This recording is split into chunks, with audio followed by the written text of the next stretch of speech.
The Fort Erie Podcast with Brent Jones. Brent Jones starts now. That's me. I'm Brent Jones, and welcome to episode 77 of the Fort Erie Podcast. There are, including today, just two festive episodes left for 2023. Thank you for joining me. It's Tuesday, December 5th, and there's a lot of stuff coming up in today's episode, but you're going to have to forgive me if my voice doesn't sound 100%. As some of you know, my daughter started daycare at the beginning of November, and when new parents talk about daycare germs being no joke, I mean, they are not kidding. I don't think my daughter's nose has stopped running since day one of daycare. I've been lucky mostly to dodge the bullet so far. I haven't caught anything too serious, but I have had this week a bit of a cough. I've mostly lost my voice at different times. So you'll notice at sort of different parts of today's episode, depending when I recorded each of these different features, I might sound a little funny. But anyway, the show must go on. So here's what's coming up today. Ashley Coones, better known to many as on social media as Ashley Crystal. She's the owner of LXN Beauty Studio on Jarvis Street. She's going to be joining me by phone for a conversation. And my second guest today, I will have two guests in today's episode. Coming up later today, I'll be speaking with Staff Sergeant and 5 District Commander Eric Ellwood. We'll be having a really interesting chat about the Niagara Regional Police response to the bomb threats that were called into our public schools earlier this year, as well as what Fort Erie residents can do to stay safe over this holiday season. Today, we're also going to be giving away some diapers and formula and wipes on behalf of listeners of this show. Last week, I donated $200 of new toys to the Crystal Ridge Dream Center Toy Drive, and today we're going to keep the theme of giving going. We're going to help out another nonprofit here in town. And for regular listeners of this show, I got a bit of good news. The ongoing saga, if I can call it that, regarding folks who use electric scooters in live lanes of traffic without wearing helmets. Finally, 9 episodes later, I've got answers for you. I've finally got answers. And no, if you are wondering, no, those answers did not come from our regional counselor, Tom Encina, even though he promised us back in early September that he'd get us answers. You're going to have to stick around today to the very end of today's episode to get those answers. I'll tell you more. That's all coming up. But to kick things off today, everyone in town who receives, well, everybody in town gets the Fort Erie Observer. But back in the November 21st edition, there was an informational, almost index card included in the Observer. It reads on one side, "Be prepared, Fort Erie." On the other side, it says, "Be informed." This was put together in partnership between the town of Fort Erie as well as Canadian Niagara Power. Hopefully you didn't throw this away because there's a lot of good information on here, especially on the Be Informed side. It lists kind of all our local radio stations where you can get information during an emergency, local phone numbers that you should have on hand, and some tips about what you should be doing during a power outage. But for today's episode, what I wanted to review to start things off is actually on the Be Prepared side of the card, because it encourages you to build. There's a call to action here, okay? And I'm encouraging you to do the same, to create an emergency preparedness kit to make sure you have these items on hand so that you can survive for 72 hours during a storm. And if you already don't have something like this together, something ready, please start putting it together now. You don't, some of these items cost money. You don't have to go out and buy them all at once. Do a little bit at a time, add to your kit, but do not be one of those people like last year who got caught totally unprepared during Winter Storm Elliott. So I'm just going to go through what's here on this list. It says, could you survive for 72 hours in an emergency? Emergencies include floods, severe weather, power outages, and blizzards, and they can happen at any time. Here are items to consider having on hand at all times. So this is what should go in your emergency preparedness kit. Water. That's a pretty common sense one, guys. Water that you can drink, okay, just in case. Non-perishable food items, a battery-operated flashlight, although I'm not aware of any other type of flashlight, a battery-operated light, a battery or crank-operated radio. Yeah, it's great to know what local radio stations are providing updates and information during an emergency, but if you're relying on electricity to listen to the radio, that's not going to work out so well. First aid kit. Every home should have a first aid kit anyway.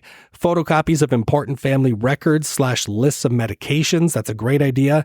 Pet supplies. People often don't think about having extra food and water for their pets in case they can't make it out during a storm. An extra set of keys. Blankets and sleeping bags. That is a good idea to make sure that you've got warmth in the event like last year where some homes had no heat for up to 3 days during a terrible storm. And then it ends with backup battery and charging cables for cell phones and laptops. This is a great idea, but I would say to use this sparingly. You obviously don't want to burn through all of your backup power in the first day because you're playing Candy Crush on your phone. And do remember that cell phone towers will eventually go down if the power's out for long enough. That happened last Christmas. After a day or two, a lot of the cell phone towers went out. So even if you had a charged up phone, there wasn't a whole lot you could do with it then.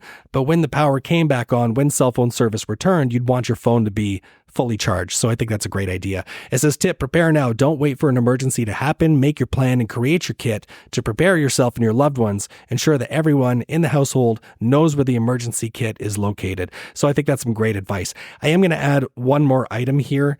In the event of an emergency, please don't forget to check on your neighbors, your immediate neighbors, even if they're not elderly. You never know what somebody else is going through. So check on your neighbors, knock on their doors. They'll appreciate it. Make sure everybody is doing okay. And speaking of helping out neighbors, let's do a good deed for some folks in Fort Erie. The Fort Erie Podcast.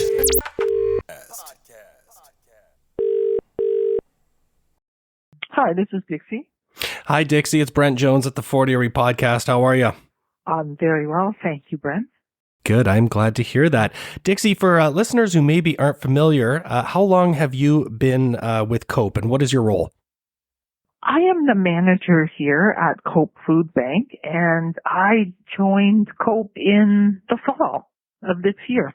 So this has been fairly recent, and I know there's been lots going on at COPE. Certainly a lot of demand this year. As you know, a few weeks ago I had Gary Haas on the show, and he was talking about some of the initiatives that he and his friends have going on. Their annual Frosty the Christmas Horse fundraiser. There's barrels all over the town collecting food. Obviously, a lot of people in our town doing some great work, yourself included, but I wanted to hear from you directly. I mean, the food drive is obviously the big initiative right now, but are there other items? Are there other things that the COPE could benefit from right now? Well, I do have to tell you that food's always primary on our list, Brent, but the other items that we do need and people at an increasing rate are asking for are things like diapers and formula and wipes. They've become so expensive. Mm-hmm. The other thing that women need are feminine hygiene products. They are also, priced out of affordable range, and it's such a shame. But, we try and help out when we can. So those non-food items really are the primary ones that we're looking for. We also will hand out toothpaste and toothbrushes and disposable razors, shaving cream, shampoo, conditioner, body lotion, things like that. So for some of those types of items, I mean, are they okay to put in the barrels that are around town, or could somebody also just come directly to you to drop them off at COPE? They can do either or. We're happy to take any donations at the office. We're here Monday to Friday from 10 to 3. But also the barrels that are around town, and there are so many thanks to Gary and his posse. You can certainly dump any donations in those bins, and we will get them. Well, that's great. And I'm glad you brought up the cost, because I've often said that it's both a supply and a demand issue right now, because demand is higher because of increasing costs, but it also makes it more difficult to supply some of these items. My daughter's 19 months old. We got our second baby on the way, and I couldn't believe, especially during that first year, how expensive everything is. Diapers and, you mentioned wipes and formula. So I went out last week and picked up some of those items. I grabbed some boxes of diapers, formula, wipes, about $250 worth, give or take. And I'm gonna drop all that off to you. Is that all right? I think that's wonderful. Thank you so much. People really are in need of those items when they have children. It's especially people that are on assistance, or even we have employed people that come in on minimum wage, and raising children has just become too expensive. So thank you so much for that donation, and we'd be happy for anyone else who would like to follow up with anything like that. Well, that's great. And is there anything else you'd like to share with listeners of the Fort Erie Podcast while I got you on the phone? Well, I need to say a huge thank you to this community. I have lived here for about 20 years, but wasn't really in close touch with COPE, but to see the kindness of our neighbors is incredible. We have an amazing community here, and I just want to give a shout out to Fort Erie and all the people with kind hearts, because every day we're amazed at the help that we get to be able to pass on to our neighbors in need.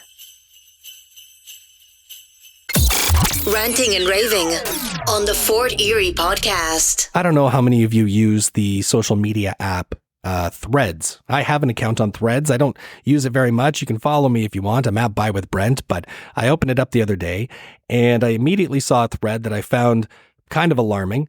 There were many others like it. Don't get me wrong. It's not the only one of its type, but this particular one I saw, the person who posted it, what they said was that they cannot and will not respect any person who supports Donald Trump. If you support Trump, this person essentially said that they want you cut out of their life and you are dead to them forever. Well, that ought to make Christmas dinner interesting. Look, the thing is, this thread had hundreds of replies.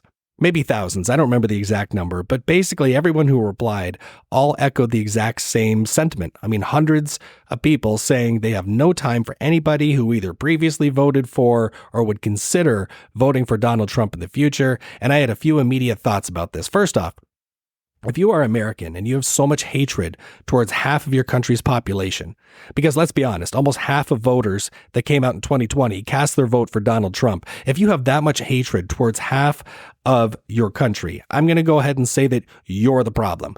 Like, you can dislike Donald Trump. I totally get that. Believe me, I do. But dismissing half of your fellow countrymen as fringe lunatics because they have different beliefs than you do, that is nuts. Like, you cannot complain that your country is more divided than ever if you're the person doing the dividing. And secondly, I'll say that the only thing dumber, like if you're here based in Fort Erie, the only thing dumber than arguing over politics is arguing over American politics. It's not even your country. Why Canadians are so quick to want to talk about what they heard on Fox News, I will never understand. And third, please leave your politics out of Christmas dinner. It is the definition of not the time and not the place.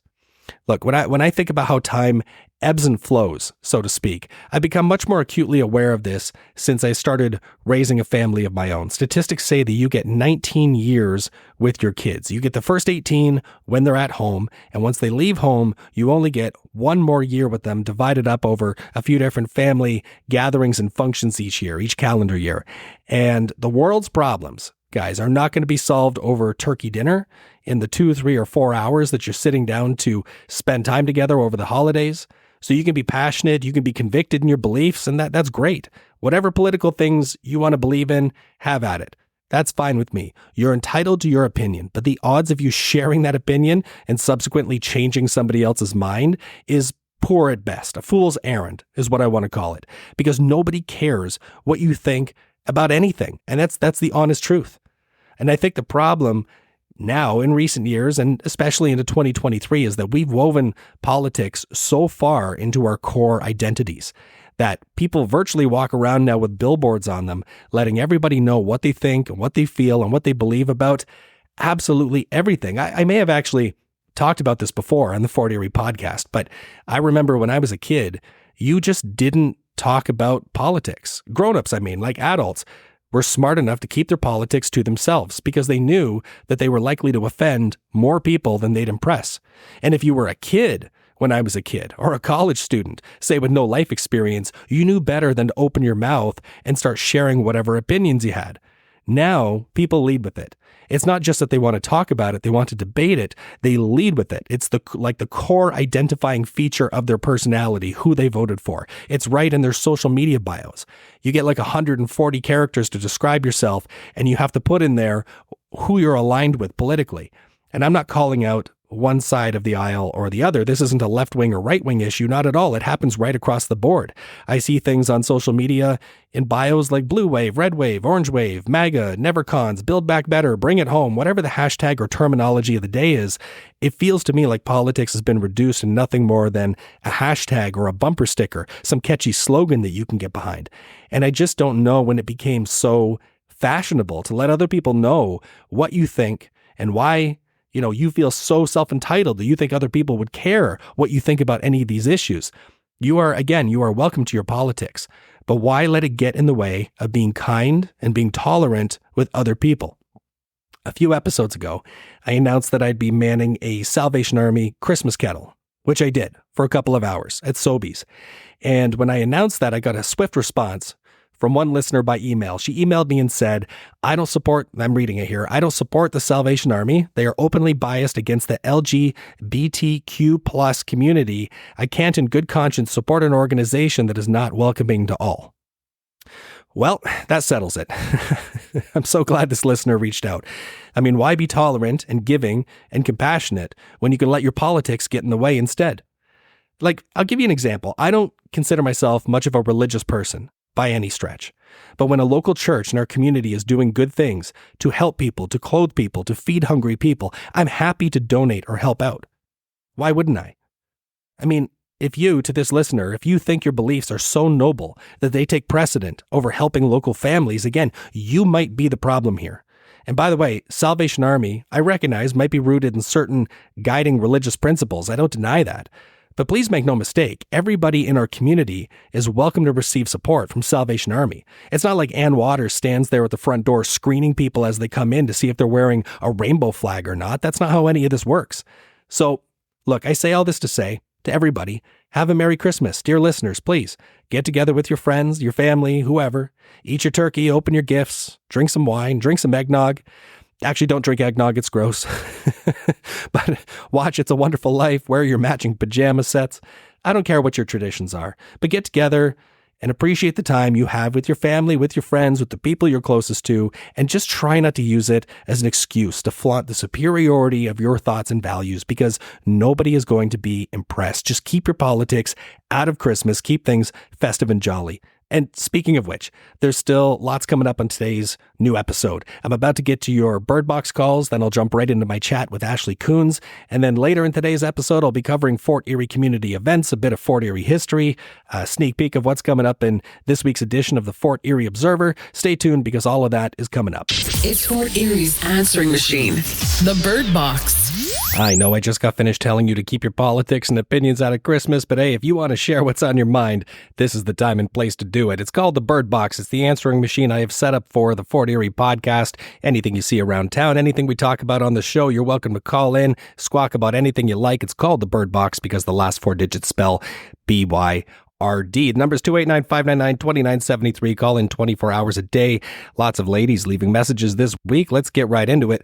Local photographer and model Brittany Hebburn called in, left a message. She and Katie Clarkson at R2G Construction have partnered for a nonprofit project that involves producing and selling a 2024 calendar featuring Niagara women in business, notably containing a few Fort Erie women-owned businesses such as 335 on the Ridge and Cravings by Jane. I'll let Brittany tell us more. Proceeds are going to go to the YWCA in St. Catharines. Our calendars will be sold at the following brick and mortar locations in the month of December: Fort Erie Rona, Turkshire Lumber Ridgeway, Canadian Tire Fort Erie, Niagara Automotive, South Coast Cookhouse, Cravings by Jane, Black Creek Paints. You can also feel free to reach out to us on Facebook, Instagram, or TikTok under Conquer Women Mean Business. Well, this is great. I'd love to pick up a calendar. So lots of places you can pick one up. To get more info about this project and even to check out their promo video, follow Conquer Women Mean Business on social media. And great use of the Byrd Box, by the way. I love hearing about local fundraisers, events, whatever you got, call it in. Next, for example, we have a pedestrian with a concern. I was wondering if the town could put pedestrian traffic lights at Birdie and Concession Road, because there's a button there, but there's no use in pushing it because you don't know if it's working, and there's no like pedestrian traffic light to show you the walking symbol. So I never know if it's safe to cross there or not because there's no pedestrian traffic light. Okay, so just to clarify what she's saying here, what this caller's saying, there is a button to press, a Birdie and Concession, like the kind of button you'd press to activate the walk signal, but she's saying there's no actual signal, just the traffic lights for cars. You press the button, but there's no actual signal. So I took a rip by Birdie and Concession, and it's true. It turns out it's absolutely true and very bizarre. Now, I feel like I've stepped in it enough with the town this year, already calling in with various concerns, and same thing goes for our local politicians. So I'm not going to be the one, unfortunately, really to carry the torch on this one, but if somebody is listening to today's episode from the town who maybe could shed a little bit of light on this, please do feel free to call into the Byrd Box and explain why that's the case. Why have the button there if there is no walk signal? Now, my advice to the caller, you should not, please, you should not be relying on pedestrian signals in the first place. You might think it's a safe time to cross because the little man is on the walk signal. So you go, oh, it's a great time to cross. But here's the thing. Idiot drivers don't care. They don't care that there's a walk signal on. They may not be paying attention. You always got to look both ways, look out for your own safety. 'Cause I can't even tell you the number of times this year that I've seen, I've seen a school bus stop, put its stop sign out, put the blinking lights on, and see drivers fly right past like they don't care. Some drivers are selfish. They're jerks. They don't care. So please, when you are crossing the road, I don't care whether you're child or adult or whatever, always look both ways, proceed cautiously, no matter what the crossing signal says. Next caller, we got a message here from a listener who's made a purchase from the Fort Erie Podcast merchandise store. She's got a bit of a review for us, so here it is. I would like to leave a little review of the phone case from the Fort Erie Podcast shop. It fits my phone perfectly. Nice. And it is very durable, as I have dropped it every day for the last few weeks.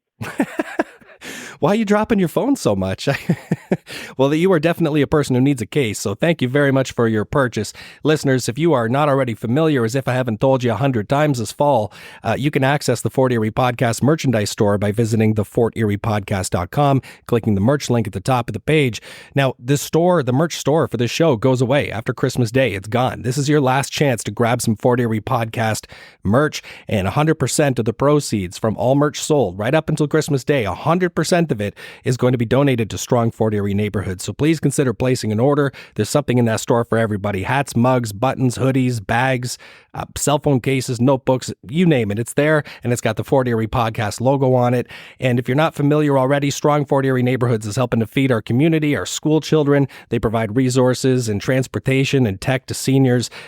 Strong Fort Erie Neighborhoods is 100% volunteer run. There are no salaries drawn. There's over 70 volunteers here in our town giving up their time to make our neighborhoods a better place to be. So please visit theforteriepodcast.com, click the merch link at the top of the page. Next, we've got some folks feeling festive. Here are some Christmas well wishes. Wishing you and your family a very Merry Christmas and looking forward to your podcast in 2024. Short and sweet. Thank you for that. I appreciate it. And thanks for listening. Thank you for the support. Seriously, for everybody. I know last week everybody was sharing their Spotify Wrapped for the year, like what their top songs or genres were, that kind of thing. What you may not realize is that if you have a podcaster account with Spotify, there's almost like an equivalent like a Spotify Wrapped specifically about your podcast. And so it'll show you things like, which of your episodes was the most listened to this year, or how many new followers you got, that kind of thing. So spoiler alert, episode 70 was the most listened to episode this year. My guests on that episode were Meg Muir and Detective Sergeant Ray Assetti. That was apparent on Spotify. Now, that's just Spotify. That doesn't count Apple Podcasts, Amazon Music, Google Podcasts. Just on Spotify, episode 70 was the most listened to episode of this show this year. But a fun fact I didn't know that I learned through this Spotify podcast wrap thing was that 90% of my listeners on Spotify, 90% of them, started following the Fort Erie Podcast on Spotify just this year in 2023. In other words, only 10% of my listeners on Spotify came from the first 51 episodes of the show. The other 90% of you who listen to the show on Spotify joined in this year after the relaunch with episode 52 back in May. That's where 99 and 10 of you have come from. I think that's remarkable. I also think it means the new direction I took this show this year is a good thing. More people listening, sharing, and talking about it, that's for sure. One more message I'm going to play from a familiar voice, also with some Christmas well wishes. Hi, Fort Erie. Just wanted to call the Byrd Box and wish everyone a happy holidays and Merry Christmas. Same to you. Fingers crossed we don't have another blizzard this year, but I hope everyone enjoys the holiday season. And I'm excited to continue listening to the podcast in the new year. Well, thank you for that. And yes, and please, by the way, as I started off today's episode saying, just in case we do have another blizzard, just in case we do have another freak storm like we had last year, I mean, please do make sure that your emergency kit is ready to go. I mean, God willing, you won't need it, and we'll just have a white Christmas, but a white Christmas that's nice and warm with heat and power. But just in case, have an emergency kit ready, because you never know when this kind of thing is going to strike. Anyway, since this is actually the last round of the Byrd Box for 2023, there's another new episode of the Fort Erie podcast coming next week, but because I'm doing something a little bit different next week, there won't be a new edition of the Byrd Box until 2024 at this point. You've got lots of time, dear listeners, to get messages in that I can play for the whole town to hear, especially if you have events or interesting things coming up in 2024. Get your messages in. Squawk about anything you want. 289-599-2973. Have something you want to squawk about? Let the whole town know what's on your mind. Call the Byrd Box at 289-599-2973. That's 289-599-BYRD. All right, joining me on the phone right now, I'm speaking with Ashley Coones, probably better known to most around town as Ashley Crystal from LXN Beauty Studio on Jarvis Street. Ashley, how you doing? I'm good, thank you, Brett. How are you? I'm great. Thank you for making time to speak with me today. Yes, thank you. Well, let's start with an easy one. I'm curious about LXN Beauty Studio. You've been on Jarvis Street now how long? We are coming up to 1 year. So we took over the building the end of last year, just when all of the crazy construction was going on and the revamping of Jarvis Street. It looks good now, though, doesn't it? It does. It's beautiful out here. Yeah, I know it was a pain there for a little bit, for sure. But I was mentioning to you before, hitting the record button before we got started, that you have to forgive my ignorance, because I don't know a ton about, beauty bars, spas. I don't know a ton about that sort of thing. So can you tell us, what is LXN Beauty Studio? What kind of things do you have going on there? Sure. So we do pretty much everything beauty. So our goal is to empower women's confidence through beauty. We do custom lashes, lash extensions, lash lift and tints, a lot of facials, medical facials. We have 2 new girls in right now, Mari, and she's the brow queen. So she's amazing at brows.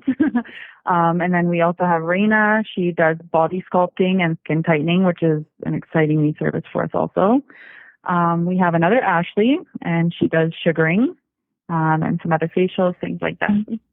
Well, so it sounds like you offer, it's not just you, obviously it's not a one-woman show, you have a whole team of people working on stuff. We do, yes. We offer a wide range of beauty services. Well, that's great. That's good. Now, this was, if I understand correctly, LXN Beauty Studio began originally with you doing lash extensions, and then it sort of grew into what it is today. Can you comment on that? Yeah, so I actually started doing lashes back in 2018. I took a big break from it with COVID and everything. Obviously, it kind of pushed back everything. Oh, yeah.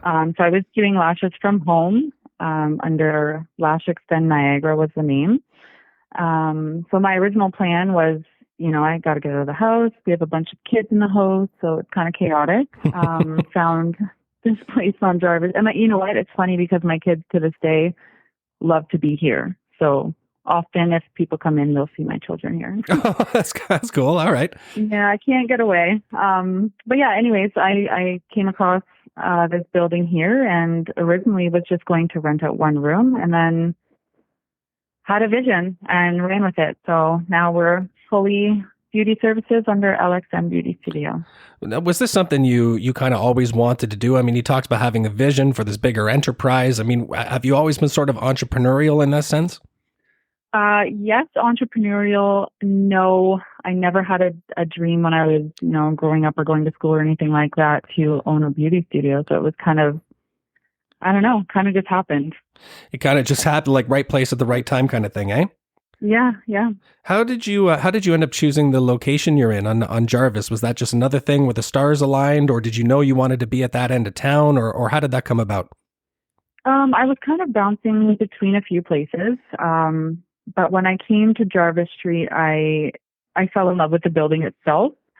And then also realizing that Jarvis Street is getting a complete revamp. And you know what? The people down here are great. The small businesses surrounding me are amazing. Mm-hmm. And there's a lot of growth down here, so it's exciting. I'm excited to see what happens down here. Well, and you know, the first year of business tends to be the toughest for almost any new business. What has the response been like for your first year? So same here. The first year was I was busy as a lash tech. I was booked solid. I grew my clientele prior to taking the building.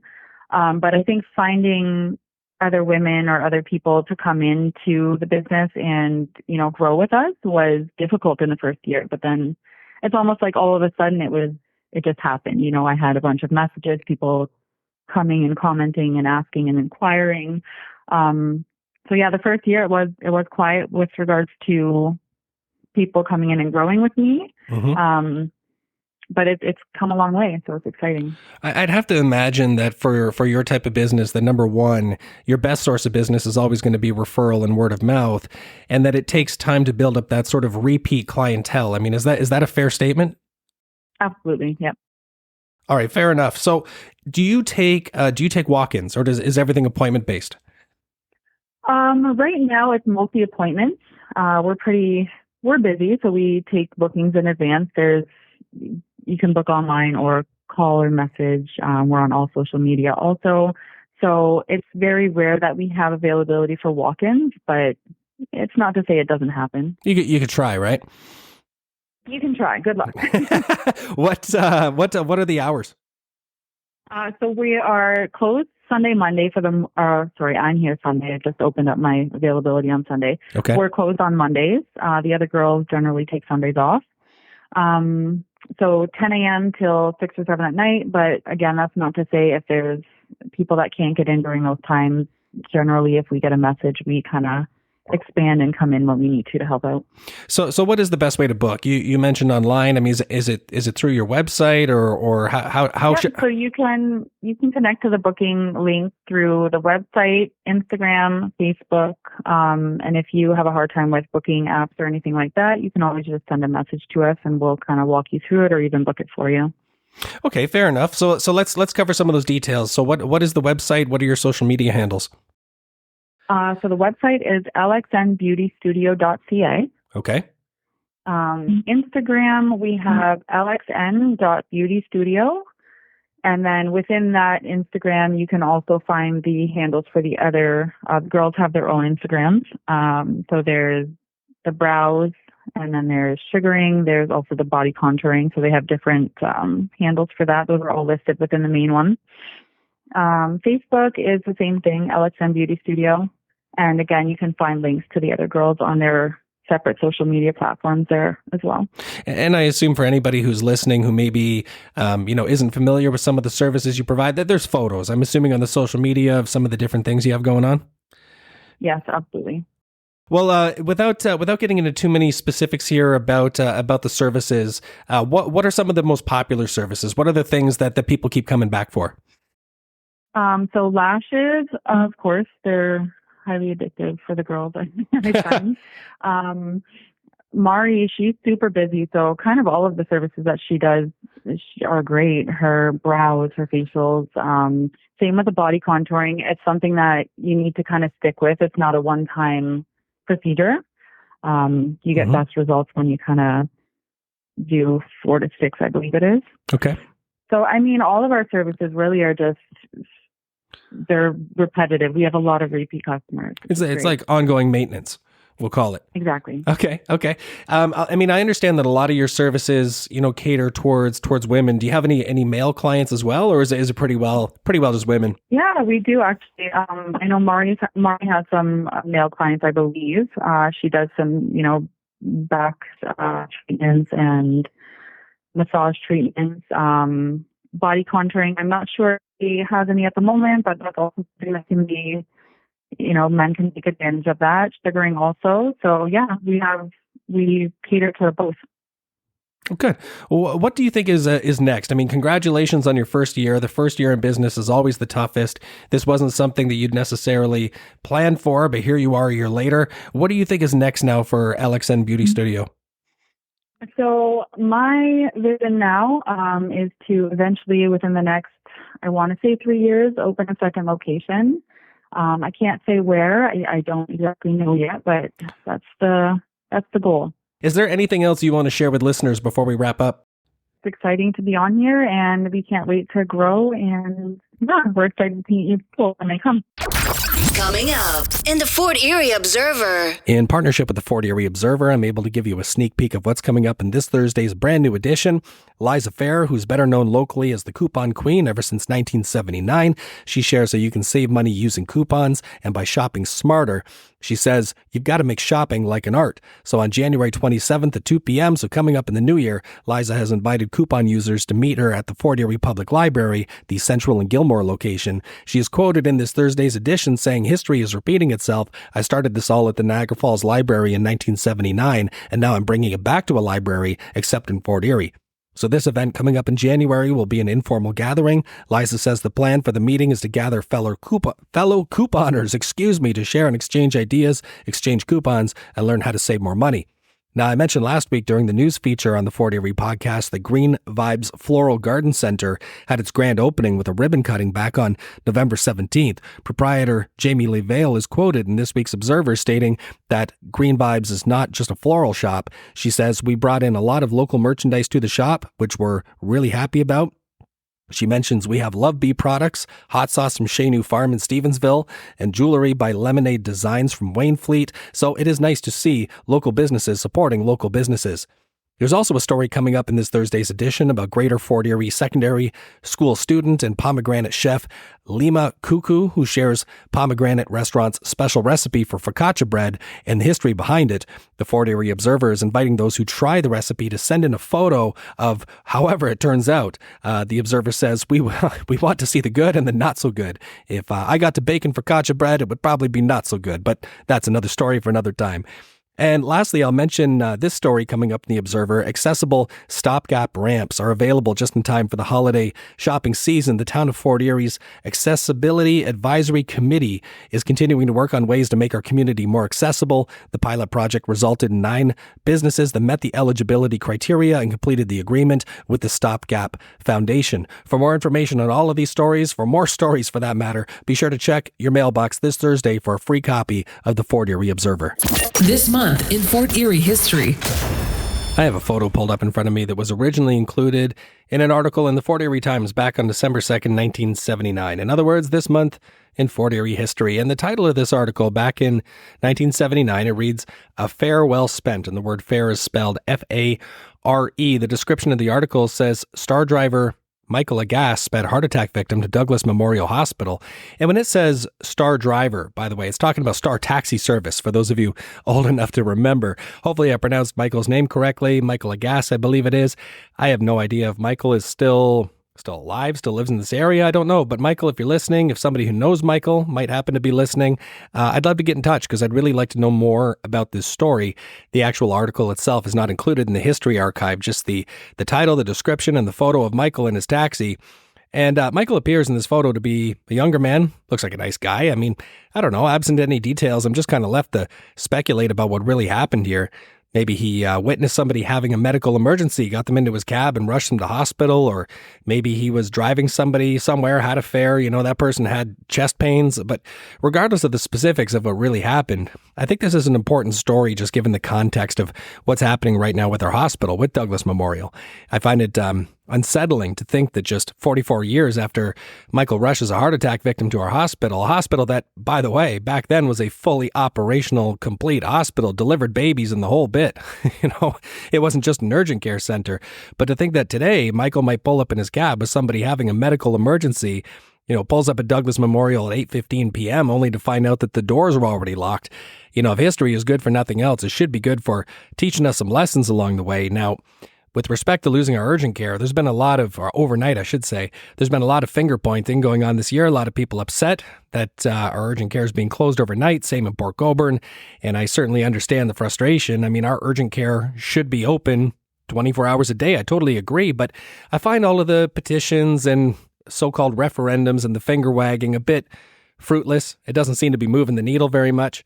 And it's easy to get angry about this, and it's nice to try to help, but whether you blame Niagara Health or Doug Ford or whoever, it doesn't really matter. I find so often in these angry outbursts and these flippant remarks I see made on Facebook they're kind of made in a vacuum, as if solving this is as easy as flipping a switch. If only we just turn urgent care back on overnight, all of a sudden it'll be open and fixed again. And a lot of people seem to boil this problem down to just one simple fix, and that's funding. It's got to be a funding issue. You know, if the provincial government just funneled more money into our public healthcare system or stopped diverting some of those public funds to private clinics, the problem would be instantly solved. But I am not so convinced that it's that easy. Now, I'm by no means an expert on this, but what I do know is that funding is always an issue and always will be an issue for publicly funded programs. There's no question about that, whether it's healthcare or education or the Passport Office or Service Ontario. But to pretend that funding is the only issue at play here is absurd.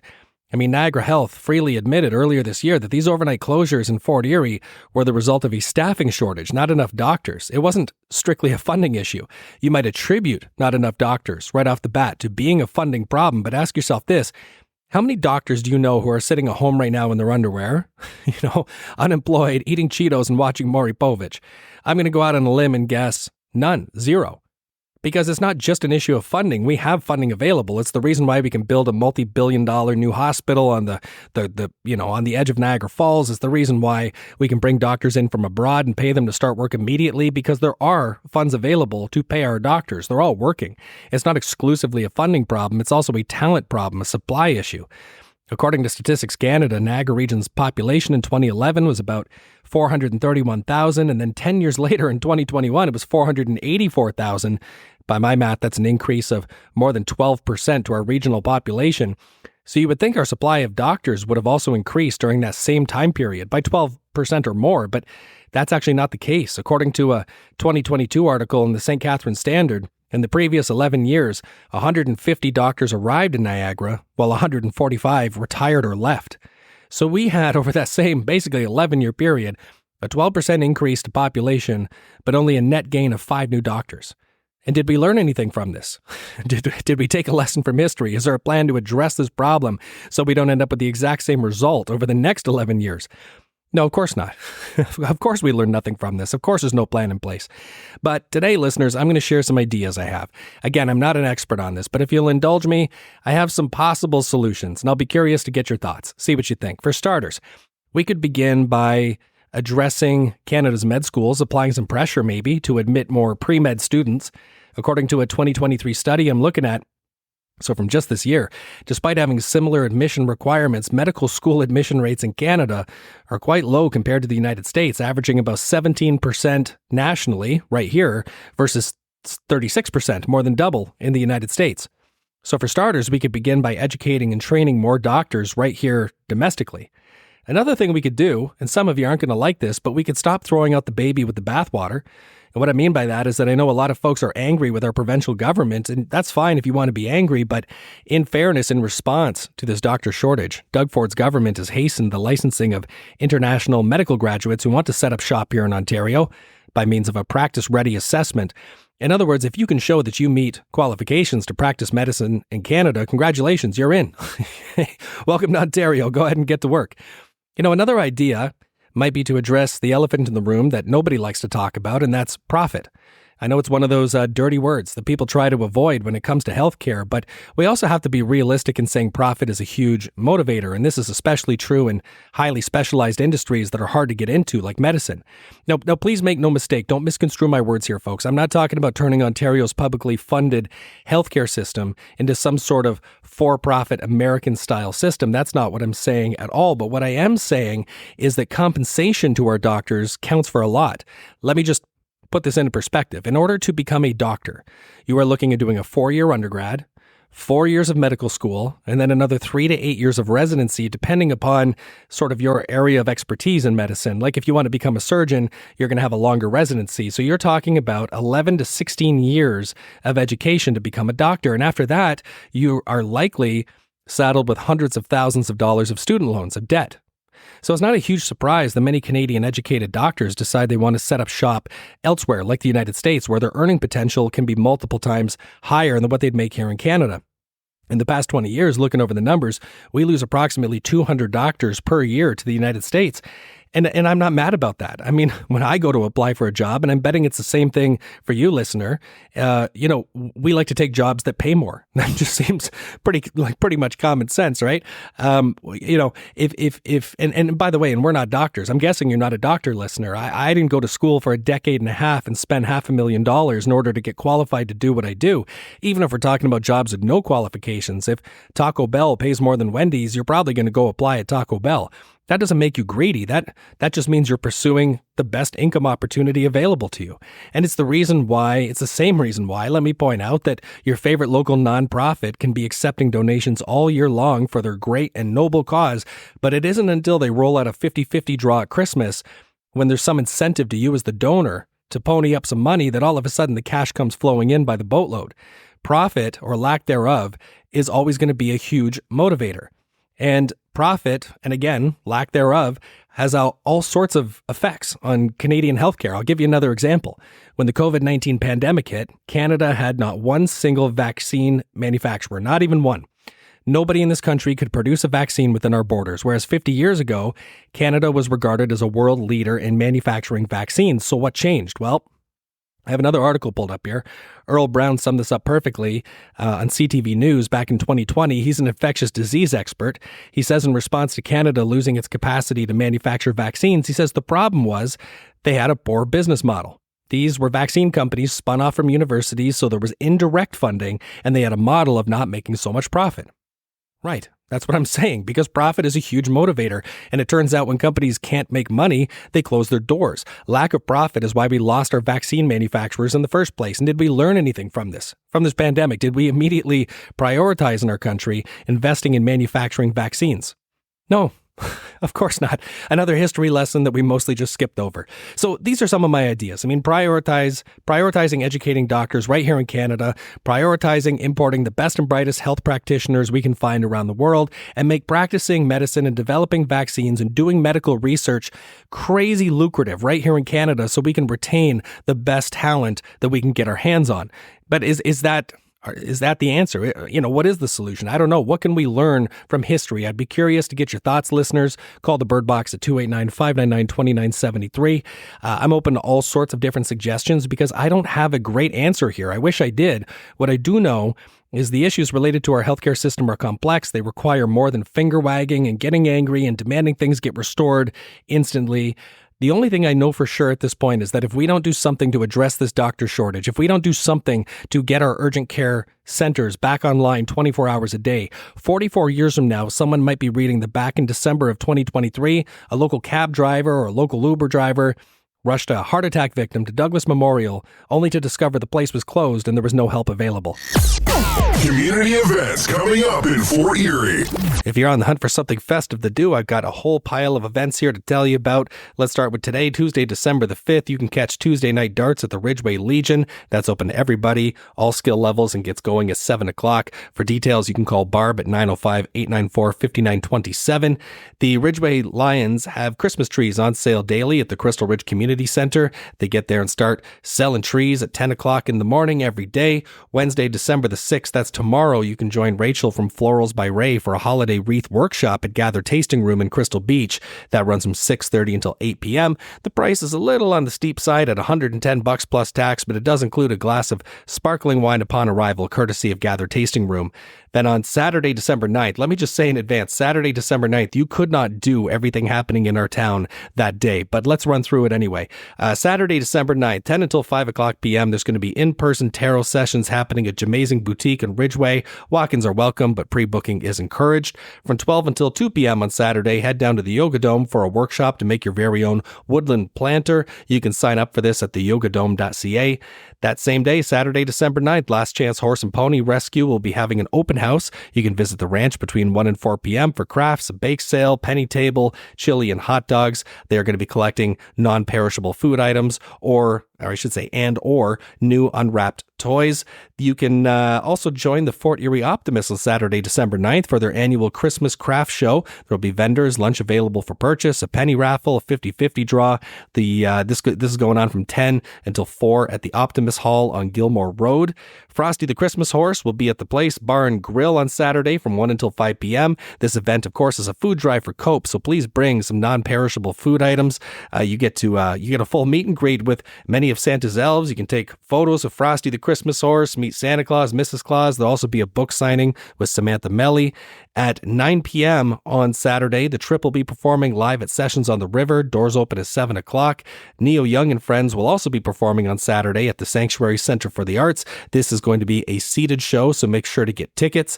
Then coming up on Sunday, December the 10th, the Fort Erie Legion Band presents a Christmas concert from 2 until 4 p.m. at St. Andrew's Knox Presbyterian Church. Following the concert, there will be coffee and cookies put out by the church. Admission is by donation only, and everybody is welcome. Saturday, December 16th, head down to Trailsides to catch Stuck in the 90s Band. This will be a 19-plus event, so you're going to need some valid ID to present at the door. And lastly, I'll mention on Sunday, December 17th, fellow local realtor Matt Gotch is hosting free family Christmas skating from 2 until 4 p.m. at the Fort Erie Leisureplex. There'll be hot beverages and snacks, as well as a visit from Santa Claus himself, so kids can get free photos with Santa, and they're going to be collecting food donations for Cope as well, so please contribute if you're able to. You're listening to the Fort Erie Podcast. Okay, joining me on the phone right now, I'm speaking with Staff Sergeant Eric Ellwood. Staff Sergeant, how are you doing? Very well, thank you. How are you? I'm great, and I appreciate you making some time to come on the show and to speak with me. Let's start with this for the benefit of listeners. How long have you been in law enforcement, and how long in the role of staff sergeant? I'm in my 28th year of policing. Wow! As a staff sergeant since 2013. And as the commander of 5 District, I'll be finishing 3 years at the end of December. So these are a lot of sort of terms and ranks and things I'm not familiar with. Maybe other people are, maybe some of my listeners are, but what does a staff sergeant do? And you are also the commander of 5 District. What is the responsibility of sort of the commander of a district? How are those roles similar and different? Oh, well, it's a big question. I'm command of the district of 5 District, which includes Fort Erie and Stevensville and Crystal Beach and Ridgeway. We extend basically north to Netherby Road. North of that is Niagara Falls, or 2 District, we call it, and we go west to Halliday Road, and then west of that would be Port Colborne, or 6th District. So we cover a large portion, which is about 33,000 individuals, excluding visitors. And 5 District is divided into 2 zones. We have what's called 510 zone, which would be everything east of Ridgemount Road and Stone Mill Road, and everything west of that is called 520 zone. So I'm responsible for basically everything that happens in that area in regards to the members that are here. So in regards to, we are paramilitary, so I'm the staff sergeant here. I have sergeants who are the commanders of platoons. Those individuals certainly are the ones who respond to the calls, and I have an administrative role here with regards to the building and how it functions, as well as dealing with individuals who come to the office here from time to time. So it's an administrative role. I certainly have a large budget I have to keep an eye on. I have a detective unit or detective officers here as well that report to their sergeant, but again, I'm the next chain of command for them. So I oversee applications that they do, and basically, it's a day-to-day function of any type of organization that I see. For my role here, we certainly have staff sergeants that have different roles in our organization besides command. We have staff sergeants that oversee a platoon in our bigger districts, which would be Niagara Falls and Welland and St. Catharines, of course. That platoon reports to a staff sergeant, and then that district is a commander is an inspector. So I basically have the role of an inspector in a smaller district, if you put that into perspective. Got it. Yeah, it's a lot of terms that I'm not familiar with. And again, maybe some listeners already are. So I figured I'd ask for clarification. I appreciate you sharing the sort of the boundaries of what does 5 district look like, because I wasn't too sure about that. Now, I know one of the things you wanted to talk about today was, the bomb threats that were called into some of our public schools earlier this year. And I believe they were treated as an active shooter situation as far as protocol goes. But that, I'd like to get to that, but maybe could we start with talking about what are some of the more common, say, day-to-day or pressing issues that you see happening in 5 district? What's really going on in the streets right now? Well, certainly traffic is always an issue with regards to traffic complaints for speeding. We do have, urban areas and rural areas, and a lot of rural areas where traffic certainly picks up. So that's always been a complaint since I've been here that we've tried to address as best we can. As well as, we certainly have a lot of, well, not a lot, but certainly any issue that comes through with regards to break and enters and whatnot. We have mechanisms that are in place to follow those investigations. That's what our CIB members do with regards to certain incidents, that they're the ones that would take on the information that comes from the uniform officer who responds to it, and they follow up as best they can from that aspect. I have to say that in the last little while, we've had a good working relationship with a lot of stakeholders around in our area, which has worked out well for us in gleaning information about things going on that we've responded to. And it's been a relatively uneventful year for us, which is good news for everyone. Yeah. But it's certainly, we started off with a few very high-profile incidents when I first got here, which certainly triggers a lot of, anxiety in the community, which we try to alleviate as best we can to show what we've done to do that. So in pressing, I think the main thing is traffic is the big thing that always comes up for people complain about for speeders and all that. And again, we try to respond to it as best we can. So there's quite a number of things there in your response that I'd like to try to probe a little bit if I can. So for starters, you mentioned, the relationships. I think you referred to them as great stakeholders in our community. Are there specific organizations or entities that you want to give a shout out to, or people here who deserve some recognition, or what? Well, certainly the mayor and councillors have been quite supportive since I've been here for different things we've done. Certainly our Fort Erie Native Friendship Center, we've developed a great relationship with. From there, we have other support services. They even kind of expand past our boundaries. We have reached out and have great communication with Port Cares being one, certainly with the aspect of people that are in positions of rough living. We're working to try to have initiatives to deal with that as best we can. We're not building houses, but we have to deal with that as best we can. Those things have come up. So there's been a lot of great people that's assisted us since I've been here, and continue on to 2024. Well, it's great to hear that, because in sort of the day and age where if you were to buy into all the social media hype and everything you see online, the defund the police and all the rest of it, I mean, it's great to see that that Niagara Regional Police and 5 District particularly, you're working to build positive relationships in the community, and I want to thank you for that. Well, thank you. And certainly it's a part of our position, and certainly a part of our strategic plan. It's called. It's come down from our police service board through our chief, that this is something that they want to accomplish, and that's something that we strive to. And it was certainly a mandate when I got here to open up these doors a little bit better for us to speak to each other, and that's how we solve issues, is to work together, and that's what we attempt to do. I couldn't agree more. And one of the other things you brought up, as far as not necessarily a pressing issue, but something you do see, and is break and enters and that type of thing. And I imagine some of the porch piracy is an issue at this time of year, with people receiving packages for Christmas gifts and that type of thing. One thing I see people do around town quite a bit is if they've had some type of incident where somebody has approached their home or tried to get in, or maybe, rifled through their vehicle or taken a package, is the first thing they do is run to Facebook and go upload the video that their Ring camera got and say, hey, does anybody know who this perpetrator is? From your view, is that the correct approach to take if somebody is, has victimized you or your property in some way? Well, off the top of my head, I would say no. certainly the correct thing would do to contact the police. If we're unaware of something, then we're certainly not having any initiative to investigate it. So having individuals that do that, which I know does happen, and it hasn't been, on a regular, not a fairly regular basis, but it does happen since, technology has given everyone the tools to do this with. That Right. This is a valuable tool for us for our investigation, but it doesn't help us when we're unaware of it. So that's the first, step in any type of investigation is we need to be aware of these incidents so we can investigate it. And what's the best way for somebody to make you aware? I believe there's a you can file a police report online. Is there an option to say attach a video type of thing where somebody can say, hey, I got a video of this happening? Is that a possibility or no? I believe there's mechanisms for that now. And I'm sorry, I can't quite answer that question completely. Okay. Certainly you can call the police station to ask for that. We do have a digital evidence management system called DEMS we've been using for a couple of years now.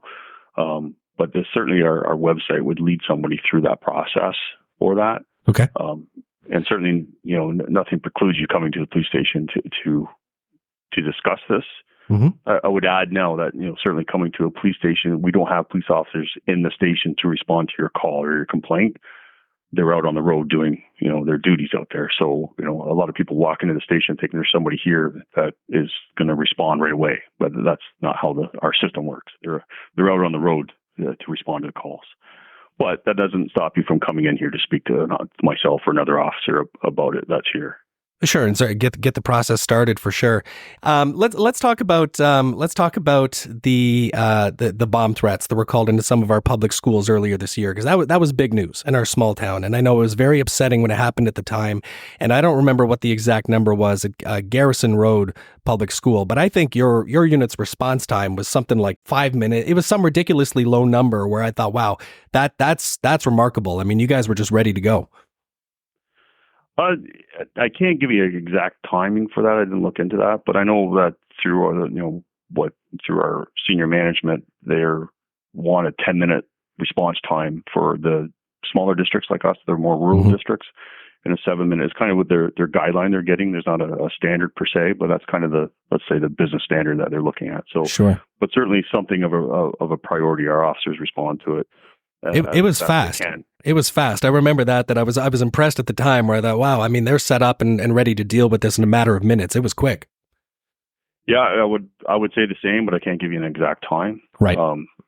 And what I'm trying to lay out here for your listeners is that, we did receive, two, one was an active threat call and one was just a regular threats call. And then we had a bomb threat a couple days later. So I kind of put these three together and kind of give your listeners a perspective of what's beyond the uniform that they see on the road and then all the other services that come into play with these type of high incidents or high critical incidents that we deal with. So I just wanted to relay that to yourself and your listeners. But yeah, please do. Again, and we talked about, it all starts certainly with a call to us, right? There has to be the initiation. That's not every time. We certainly trip across things ourselves and we deal with it, but that's comes from a call to what's called one of our professional employees who's a complaint taker, it's called, and that's what starts things. So the complaint taker takes in the information and there's certain questions they have to ask, which I know it causes some frustrations for individuals who's called these incidents in, but these questions are important because we certainly have an officer safety issue. We want our officers going into something that, is they need as much information as possible. So that information is taken in by the complaint taker, and that information is electronically passed over to a dispatcher, a communication unit dispatcher, which is dispatched to the units over our radios, which causes, and this type of incident would cause, 2 uniform officers right away to be dispatched to this type of call. So they go right away. But the other officers are out there, they're listening and paying attention, and their cars start going in that direction too, because they know this is a critical incident, and certainly they understand regards to anything dealing with children in schools. This makes anyone anxious, and our officers have children too, and they understand that, and they want to make sure everything is safe as possible. And including with all that, certainly in this type of situation, the uniformed sergeant is responding to it as well. So you have the initial response of 5 district heading to that district or to that school, sorry. And then after that, and And then as I'm saying this, it sounds like a long period of time. This is happening within seconds, right? Right. As we initiate different parts. So we have a tiered response from our EMS and the fire department. So they respond to the area. And then last call, the last school, we had 3 EMS units and 6 fire department units were all responding to that call. And they set up, we call it staging, outside of what we consider like the critical area. Mm-hmm. On top of that, we call a duty inspector. They're notified as well. A duty inspector is to put in kind of a perspective, they're the patrol sergeant of the entire region from Grimsby to Fort Erie. So they oversee everything. So they are the ones that kind of make final calls about things. So the duty inspector is notified. So certainly the duty inspector, knowing what the call is, he started initiating other services to come to it, which is emergency tactical unit is called out. So they're the ones you would see in a different uniform, and I'm sure some of your listeners would know what I'm talking about. Mm-hmm. Mm-hmm. We have K9 unit, of course, and everyone knows what a K9 unit is. And since the calls were related to a bomb threat, we certainly have an explosive disposal unit that responds to the call as well. So we have all those resources coming to the call. Then we have to designate what's called an incident commander. So that's a specially trained officer who gets qualifications out of the Canadian Policing College on dealing with such matters like this, because you're going to have a high volume of officers in attendance, and we have to have structure and management of how we do these things. So the incident commander is involved. And then, of course, you notify the media unit. So the media unit starting putting out certain information for our parents and for the public to be aware of, and I would kind of caveat this there. They can only put out so much. They can't put out a lot, and they certainly can only put out, as much as they can. They don't want to go too far into things, but I know that always comes up in the questions about why couldn't they do more right away. Mm-hmm. But there is reasons why they do that. On top of all that, we certainly have our own, my detectives that are here, CIB unit, which is a criminal investigation branch. They're notified because they're going to end up taking over this investigation in the end, but they're notified and they start helping them as well. So, and they start, the initial investigation on their part. So this is all going on at the same time. So then the duty inspector, with one of these calls, certainly he pulls in more resources in order to have a full containment of the school. So we actually called in our traffic enforcement unit, those members. We had uniformed members from 2 district coming here. We had which is Niagara Falls. We had uniformed members from Welland, which is 3 district coming here. We actually had Niagara Parks Police involved, and we actually had OPP notified for this. So the scenes are held until we prove them safe, and then of course the children went on home, and then the school actually has their own policy inside on what they do, which we don't dictate how that's done. So in total, for those 3 calls I just kind of lumped together, we had over 60 officers who were involved in that, and it logged over 200 hours of combined time on those 3 calls. That was going to be my next question is, how much manpower are we talking about here? And that's the answer. Over 60 officers that end up responding to these calls. And ultimately, of course, you have to take every call seriously as if it's factual. And of course, later it comes out that this bomb threat's a hoax. That's an egregious waste of public resources. But at the time, you operate as if every threat is a legitimate threat. Certainly. And it's what we have to do is to for the public safety, right? That's our mandate, is public safety. So we have to respond in kind as best we can till we prove otherwise, which is what happens. And then, like I was mentioning, it doesn't stop at that moment. And certainly our media units distributing more information out, as well as asking for public information back in so we can continue our investigation. Our CIB has interviewing witnesses, which led to suspects. And through that, they have to obtain search warrants for residents and whatnot. So, and then just to kind of put this in perspective, a search warrant doesn't take 10 minutes like you see on TV. We're talking hours and hours and hours for an officer to type out a search warrant and then get approval from a justice of the peace to have that search warrant signed in order to execute it. Then they have to execute the search warrant. So there's a lot to that. Then certainly we did have a couple individuals that were identified and they were arrested. And then from there, their electronic devices, their phones, are seized. And then that's handed over to our tech crime unit for a forensic analysis of that, which causes another search warrant that has to be done just for that specific phone, again, to get the approval from the justice of the peace for it. Certainly, they go through interviews by the detectives. And the media, again, relays all this information to the public as best they can in regards to what has been done, to let the public know that we have, arrested individuals with regards to this. And then after when they're physically arrested, they actually have to be transported to our headquarters in Niagara Falls, where we have our central holding cells, which is another area of our service that take over responsibilities of the individuals that go there. And they're responsible for the handling of individuals that go into central cells, as well as the transportation of them to court if need be, which did happen here. They went to what's called a show cause hearing or a bail court. While this is all going on, our 5 district detectives are completing what we call Crown packages. That goes through what we call charge coordinators, which is another professional employees of our service, who have to lay what's called an information, which is really what lays the charge for these. As well as we have our court services officers who work, hand in hand with the Crown Attorney's office. And again, we don't work for the Crown Attorney's office. We're partners. And we liaison with them as well as my detectives had to liaison with the school boards as well to speak to them about what's going on. And then all this information, as is going through the court process, which is not done yet, all this information has to go on to what we call CPIC through our records department, which is the Canadian Police Information Center. This is federally run by the RCMP, where we put our database information in about individuals. And then after the individuals are released, we actually do what we call compliance checks, because they have certain conditions or police enforceable conditions Sure. to verify that they're following what's going on. So that's kind of a nutshell of what happened here with those 3 incidents, kind of rolled into one, but that's what happens specifically when we have like a high risk or a high critical incident. We have to call in all these resources. And I don't think the public might have a full understanding of the resources that our service has when something like this happens. And like you said, the manpower that it takes, or the resources that it takes to do something like that. Yeah, I'll be the first to say I had no idea. I had no idea that how much was involved here. We talked about having 60 officers on scene for these incidents, but I mean, by the time you go through everything that happens on the back end, I mean, it's certainly more than 200 hours of time that was logged into all of this.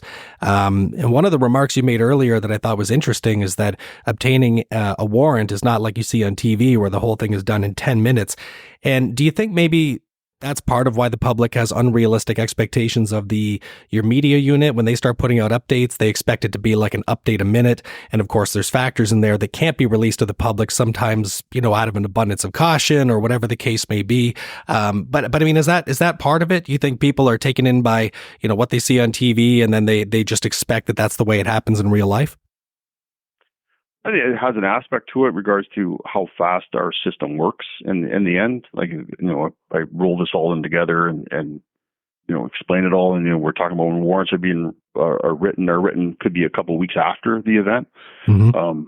But certainly these incidents cause high anxiety and frustration in the public, because they feel that more information is not coming out fast enough. But sometimes we don't have the information in time to even relay it if we can. And certainly our media unit is certainly trying to relay what's pertinent to it. They don't want to guess at things or make things up. Certainly we don't want to get into that, but we certainly want to relay things to the public and certainly the parents that hopefully gives them some calm at a time and give them some type of finality to it when the arrests are made or the investigation's concluded.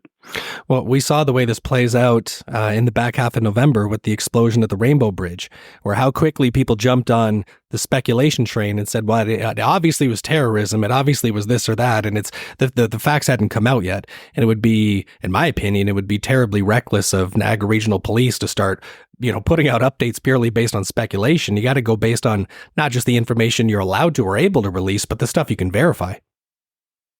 Certainly, and that's certainly what they always have in the back of their mind, and that we're responsible for that, and we're to give out the correct information.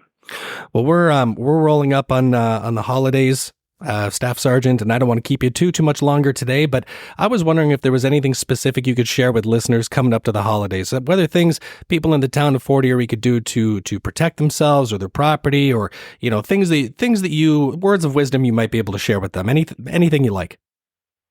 Well, certainly we usually have the Lock It or Lose It campaign that will be starting up shortly, where we try to remind individuals that, as they're out doing their shopping for the holidays, that, to lock their vehicles with their gifts inside the cars. It's such an easy access for someone just to open up your car and take a gift. So that's a very important aspect of this time of year.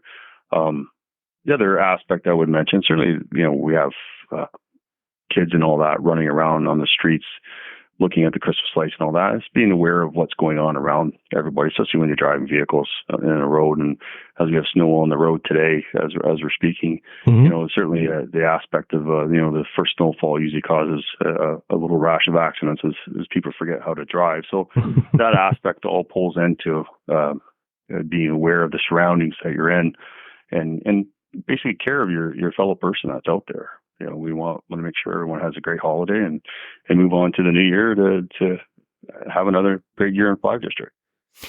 Is there anything else you want to share with listeners just before we wrap up? Yeah, if I just a couple of shout outs I'd like to do. I just want to mention that the Kinsman Club have their annual Get to Love program where they're asking for new unwrapped toys and books and games and gift cards for boys and girls from infant to about age 16. You can donate them at different areas, but we have a donation box here for the Kinsman Club here at 5 District, which was usually filled up every year by the members here, as well as the public can come in and donate gifts as well. So certainly there's other areas or other locations you can do this at, but just wanted to do that shout out to them. And also a district driven initiative that came out from one of the uniform members a couple of years ago. This will be our third year, of doing it, and we call it the Earmuffs and Mittens campaign, where we're seeking donation of new earmuffs or mittens or scarves to 5 District. And what we do is we redistribute that out into the community for individuals who need it, as well as we make packages to put in our uniform cars so they have them again, so they can hand them out as needed. And we actually redistribute them to some of those support services that are out there too. So again, so they can pass these on. So that's been a quite successful campaign for ourselves here. The first year was overwhelming, and we certainly didn't think we'd get that type of response, but it's been great, and we'll be starting that up again shortly. So just to kind of do a shout out. Yeah, no, I appreciate that. And for listeners who may want to contribute, whether it's to the the toy barrel or some of the hats, the mittens, that type of thing, you said they can drop all that off. That would be at 650 Gilmore Road. Is that right?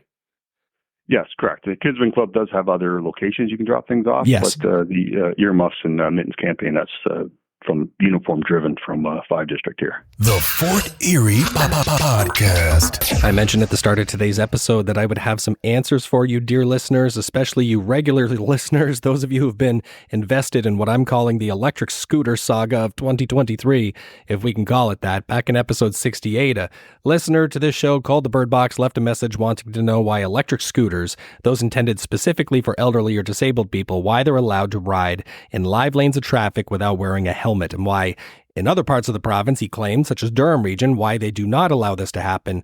So this is actually going to be my third time playing this caller's message on the show, but I'm going to play it for you one more time just to jog your memory. This is where the electric scooter saga began.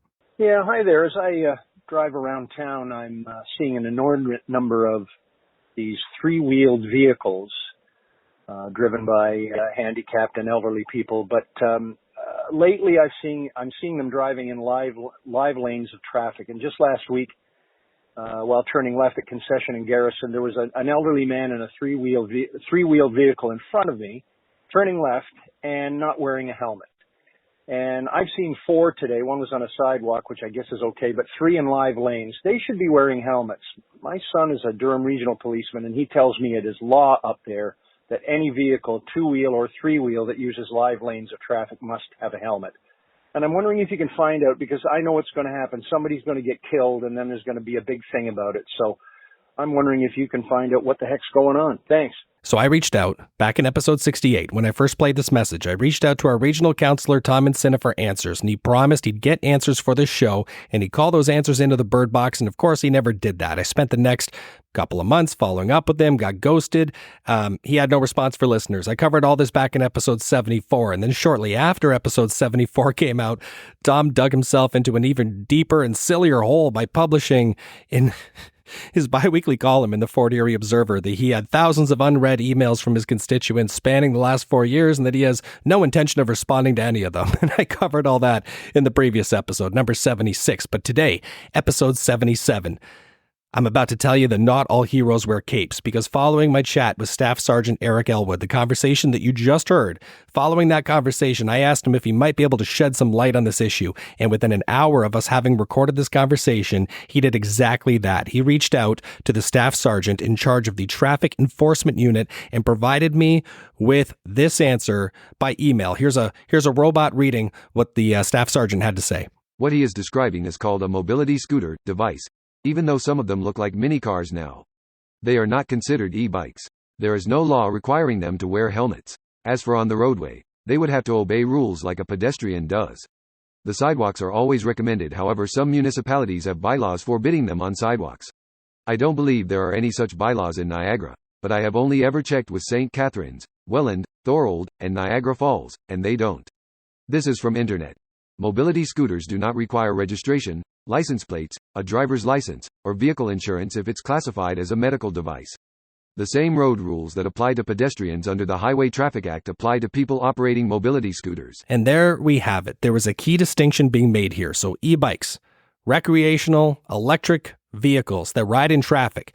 Yes, those guys must wear helmets. According to the Highway Traffic Act, they are considered vehicles. They must ride with the flow of traffic on the right side of the road, and they require helmets. But those, our original caller described, elderly, disabled people, people who have difficulty walking, scooters, electric wheelchairs, intended for mobility.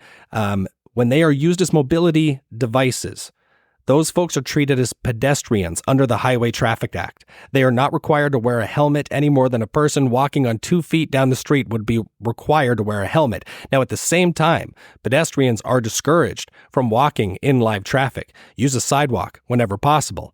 And if they must be in the road, should travel not with the traffic, but against the oncoming traffic to see who's coming towards them. The distinction being made here is the actual intention of the vehicle being used. Is it being used for mobility? Is it being used for recreation? Not so much the vehicle itself, but the intention behind it. Now, whether or not you like that answer, that's why, original caller, you see electric mobility scooters on the road here in Niagara not wearing helmets, because as it stands, it's not required under the law that they wear helmets. Now, I did want to take it a step further. As long as I had Staff Sergeant Ellwood's attention, I submitted a follow-up question, got a little greedy with his time, I guess, but I submitted a follow-up question, a two-parter. I asked him by email first, what would it take for this to become law? To require that folks who ride mobility scooters, that they must wear helmets when in live traffic? And could such a law be enacted on a municipal level, a regional level, a provincial level, any of the three? How would that work? And the second part of my question was, our caller stated that in Durham region, mobility scooter riders must wear a helmet in live traffic. So why isn't that the case here in Niagara? And again, Staff Sergeant Ellwood responded very quickly, very quickly, and he provided a great detailed answer. Here it is. Anything to do with transportation on a highway falls to the provincial laws, which is the Highway Traffic Act of Ontario for us. Any change in laws requires an act of provincial parliament, so residents would have to contact their local MPP to voice their opinions to see if there is enough support to attempt to change the laws. I would point out a few concerns regarding mobility scooters, which are meant for individuals to move freely. There is no law that states you must have a disability in order to operate one, and mobility scooters are considered as pedestrians under the Highway Traffic Act. A pedestrian does not need a helmet to be on a highway. So, with that understanding, the designation of a mobility scooter would have to be changed, or a new law would have to be created for this situation. I believe there is a whole range of interrelated legislations that would have to be balanced, such as the Human Rights Code, Accessibility for Ontarians with Disabilities Act, and the Charter of Rights and Freedoms, just to name a few, for a law to be created to state that someone using a mobility scooter must wear a helmet. This is not just an easy answer. I did a quick search regarding the region of Durham and could not find anything about people using a mobility scooter in helmets. I believe people might be confusing a mobility scooter with e-mobility, which include various types of devices, excluding a mobility scooter. And there you have it. I mean, to the original caller from episode 68, I'm sorry for the wait. I'm glad we're able to get you some answers. If you're listening, if you want to see all electric vehicles in live traffic, including the mobility scooters, everybody wearing helmets, well, again, these folks are recognized under the law as pedestrians, so it would require a provincial change to the legislation, to the Highway Traffic Act. The person to reach out and talk to about that, if you wanted to talk about, provincial changes, that would be our local MPP, Wayne Gates. And you'd have to talk to him and see if this is something he might be willing to bring up at Queen's Park or to bring to Queen's Park. And if you say your son is a Durham Region policeman, you called him, you might wish to clarify with them that mobility scooters are not the same thing as an e-bike or other type of electric vehicles that are treated as a vehicle under the Highway Traffic Act. So very wordy, but, as far as Staff Sergeant Ellwood goes, his response, all I can say is thank you for being the leader this community needs. If you ever want to run to be our regional councillor, please know you'll have my vote. You had no obligation to tackle this issue whatsoever, to provide any of these responses, and yet you laid out the answer to all of them so perfectly, so beautifully for the show.